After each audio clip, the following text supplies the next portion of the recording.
السلام علیکم ورحمت الله وبرکاتہ.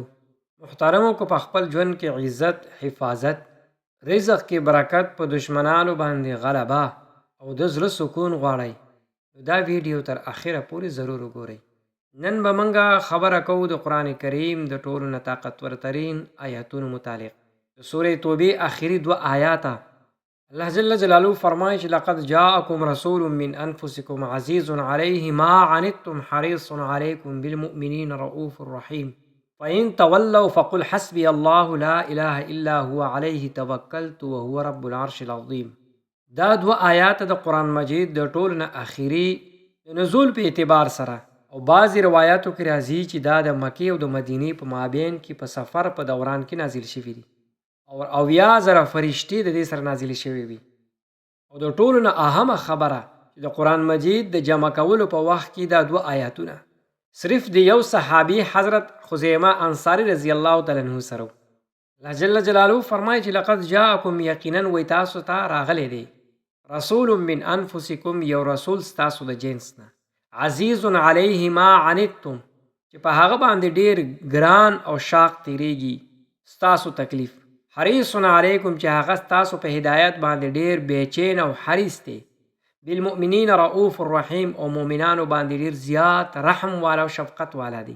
دویم آیات کې فرمایي فإن تولوا که تاسو مخ واړو الله فرمایي فقل وی ته ورته بیا ووایه حسبی الله الله ماله کافي دی، لا اله الا هو هیڅوک بل د عبادت لایق نشته، علیه توکلت وی ما په هغه باندې توکل کړی دی، وهو رب العرش العظیم او هغه رب دی د عرش عظیم.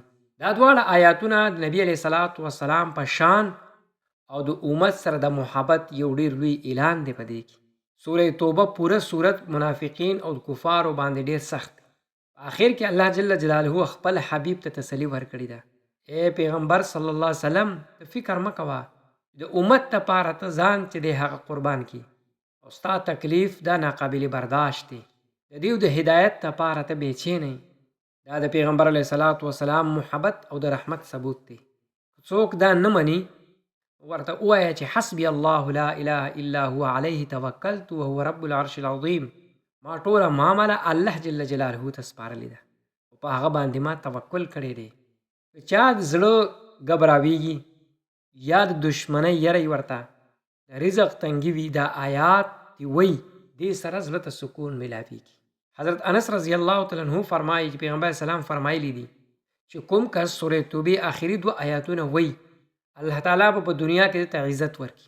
بزرگان او علما فرمایي چې کوم کس دا 2 آیاتونه همیشه په ناسته ولاړه په روانه وی الله تعالی به تر دنیا کې عزت ورکړي او په آخرت کې به شفاعت رسول الله صلی الله علیه وسلم ورته نصیب شي.